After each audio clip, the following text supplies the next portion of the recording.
వారు సశక్తియుతులై ఉన్నారు. ఇది నన్నయ్య గారి యొక్క ప్రార్థనా శ్లోకం.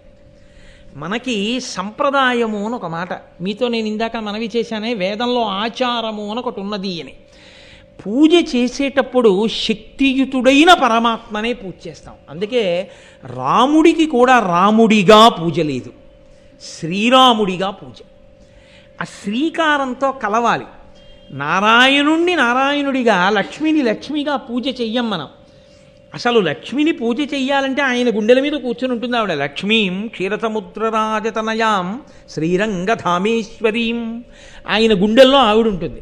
అందుకని మీరు విడిగా ఎలా పూజ చేస్తారు? వాళ్ళు కలిసే ఉంటారు. ఈ కలిసి ఉండడం ఉన్నదే, ఈ సశక్తియుతంగా ఉండడం ఉన్నదే, ఇది ఉండరులు కలిసిమెలిసి ఉండడం ఆ కుటుంబ జీవనాన్ని తెలియచేస్తుంది. అందుకే